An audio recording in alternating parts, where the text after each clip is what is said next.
네. 이어서 한 주간의 여론 동향을 살펴보는 민심은 천심 여론조사 기관인 리서치앤리서치의 배종찬 본부장과 함께합니다. 배 본부장님 안녕하십니까? 네, 배종찬 본부장입니다. 네, 먼저 오늘 소개해 주실 여론 분석에 대한 개요부터 설명을 좀 해주시겠어요? 네, 리서치앤리서치의 이번 달 5일입니다. 전국 800명 유무선 할일이 전화조사였고 표본 오차는 95% 신뢰 수준의 플러스 마이너스 3.5%포인트, 응답률은 12.6%였습니다. 네. 코리아 리서치의 조사 결과를 더 소개해드립니다. 이번 달 역시 9일에서 10일 동작을 501명, 순천 곡성 502명의 유선 RDD 전화조사, 표본 오차는 95% 신뢰 수준의 플러스 마이너스 4.4%포인트였고요. 응답률은 동작을 9.1%, 순천 곡성 17.8%였습니다. 기타 추가적으로 인용하는 조사의 개요는 내용을 설명하면서 소개해드리겠습니다. 그러시죠. 예, 그 치열했던 새누리당 전당대회 어제 모두 끝났고요. 이 전당대회 후보자들에 대한 국민 여론 어떻게 나타났고 또 새로 출범하는 새누리당 지도부를 향한 국민들의 요구 무엇인지 좀 궁금해지네요. 네, 국민 여론과 당심 모두 변화와 혁신에 더 큰 비중을 두는 결과로 나타났는데요. 지방선거 결과, 세월호 사고의 여파, 대통령의 인사 난맥상의 세 가지 위기 국면에서 수직적 협력 관계보다는 당청 관계의 균형과 견제에 더 큰 무게가 실린 결과라고 할 수 있겠습니다. 당대표로 선출된 김무성 후보는 대구 경북을 포함해 거의 대부분 지역의 선거인단 투표와 전당대 당일날 대의원 투표, 그리고 국민 여론조사에서 24.6%로 전당대 승리의 주요한 요건인 이 3대 공약 포인트에서 모두 승리한 것이 당선의 결과로 이어졌는데요. 네. 특히 30% 반영된 국민 여론조사의 결과가 그 어느 때보다 영향이 컸었습니다. 네. 전체 득표 계산에서 국민 여론조사 한 표는 6표의 가치로 환산되었는데요. 70% 반영되는 현장 투표에서 5위였던 이인재 후보는 국민 여론조사에서 서청원 후보까지 제낀 2위로 올랐으며 끝내 최고위원회에 안착했습니다. 지난 5일 리서치앤리서치가 새누리당의 지도부에 바라는 국민 여론을 조사해봤는데요. 네. 가장 많은 의견은 국회의원의 특권 내려놓기 등 개혁 입법이 27.5%로 가장 높았습니다. 네. 야당 과외 관계 개선, 박근혜 대통령의 국가 대개조 작업에 적극적인 지원, 새누리당의 자체 개혁, 세월호 참사 이후의 후속 입법을 속도감 있게 추진, 당청 관계 순으로 국민들의 요구사항은 나타났습니다. 네. 각 정당의 공천이 모두 마무리되고 이제 본격적인 선거전에 돌입을 했는데요. 이 새누리당과 새정치민주연합의 선거 전략 어떤 부분에 특히 초점을 맞추고 있는 건가요? 새누리당은 조직결집과 국정안정론으로, 그리고 새정치민주연합은 높은 인지도와 정권심판론으로 맞서고 있는데요. 새누리당은 대통령의 지지율이 낮은 편 아니겠습니까? 네. 하지만 상대적으로 정당 지지율은 안정적으로 나타나고 있고요. 투표율이 낮은 재보궐선거의 특성을 살려 연령대가 높은 보수층 유권자를 집중 공략할 것으로 분석됩니다. 새정치민주연합은 대선 주자급의 후보들 인지도를 적극 활용하고 대통령의 인사 문제와 세월호 국정조사건 등 지지부진한 현 정권의 문제점을 집중 부각시키는 전략을 펼칠 것으로 보이는데요. 그러나 새정치민주연합은 공천 논란과 공천 결과 후유증을 극복하고 야권 지지층 분산을 최소화하는 것이 과제로 보여집니다.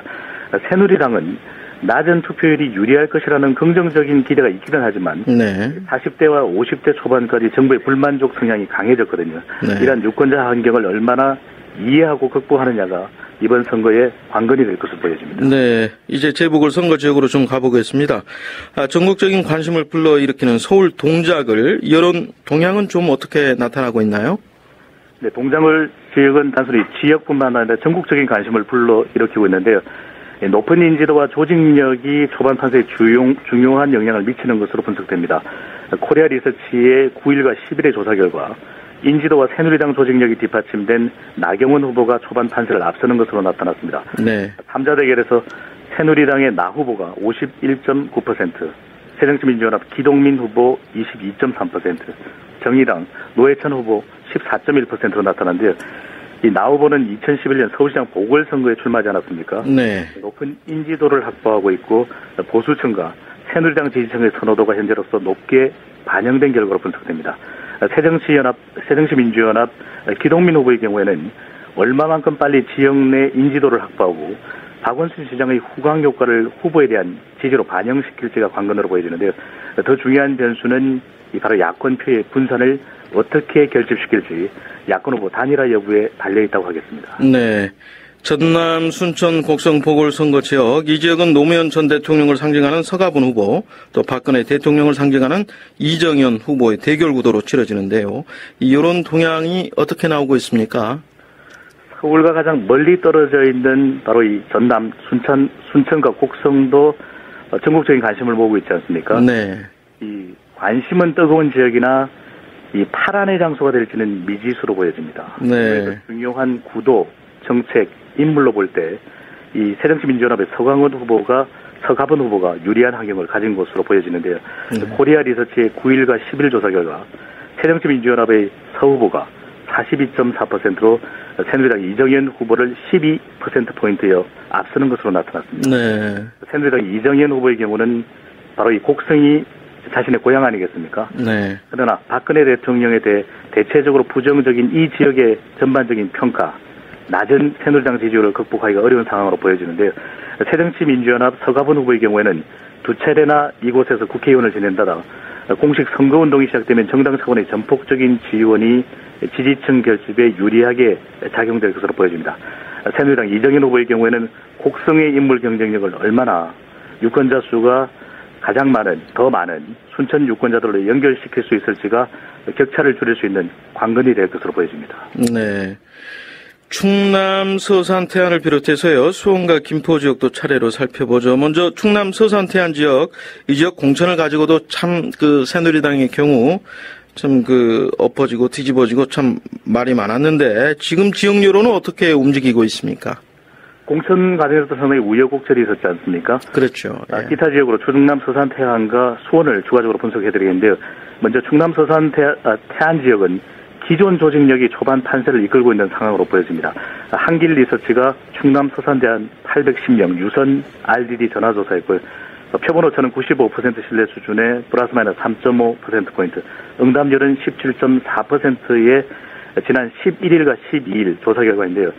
새누리당의 김재식 후보가 32.9%, 네. 새정치민주연합 조한기 후보가 25.1%, 무소속 박태근 후보가 13.6%로 나타났습니다. 네. 적극 투표층은 적극적으로 투표를 반드시 하겠다라고 여론조사에서 응답하는 층이 되겠는데요. 네. 새누리당의 김 후보가 새정치민주연합 조 후보를 10여 %포인트 이상 앞서는 것으로 나타나 투표율이 낮고 투표자의 연령대가 높은 점을 감안할 때는 보수층을 기반한 새누리당의 조직력이 현재로서 선거 판세에 유리하게 작용되는 것으로 분석됩니다. 향후의 판세 전망은 충남지사를 역임한 무소속의 박태근 후보가 새누리당의 김재식 후보 지지층 중 연령대가 높은 보수적 유권자층을 얼마나 잠식하느냐에 달려있어 보입니다. 네. 이 수원으로 가보겠습니다. 아마 최대 격전지로 꼽히는 곳 중에 하나인데 수원에서는 세 곳이 치러지죠. 이 가운데 수원, 병, 팔달 지역인데 이것도 만만치 않은 대결로 꼽히고 있죠. 그렇습니다. 수원, 병, 팔달인데요. 손학규 새정치민주연합 후보의 높은 인지도가 초반 판세에 유리하게 작동하고 있지만 그 격차는 크지 않은 상황입니다. KM조사연구소 수원병의 선거구민 504명을 대상으로 유선 RDD 전화조사 표본 오차는 95% 신뢰 수준의 플러스 마이너스 4.4%포인트, 응답률은 12.95%의 지난 10일과 11일 조사 결과인데요. 새정치민주연합 손학규 후보가 39.1%, 네. 새누리당 김용남 후보가 34.6%로 오차 범위 내 접전 양상입니다. 네. 적극 투표층에서는 그 격차는 더욱 좁아졌는데요. 손학규 후보는 42%, 김용남 후보는 40.7%로 불과 1.3%포인트 차이에 불과했습니다. 남경필 경기지사의 출신 지역구 아니겠습니까? 새누리당의 조직력이 살아있고 그렇죠. 정당 지지율이 높은 것이 김용남 후보의 경쟁력으로 돌아가는 국면인데요. 네. 보궐선거의 성격상 새정치민주연합 손학규 후보가 얼마나 40대 유권자의 지지를 끌어내고 네. 30대 유권자들의 적극적 투표를 이끌어내는 것이 승부수로 보여지고요. 새누리당 김용남 후보의 경우에는 보수 성향이 강한 50대 이상 유권자를 얼마나 결집하고 유리한 보궐선거의 투표 환경 외에 후보자 자신이 어떤 인물 경쟁력을 추가적으로 보여줄지가 관건으로 분석됩니다. 네. 한 주간의 여론 동향을 살펴보는 민심은천심 리서치의 배종찬 본부장과 함께했습니다. 오늘 고맙습니다. 감사합니다.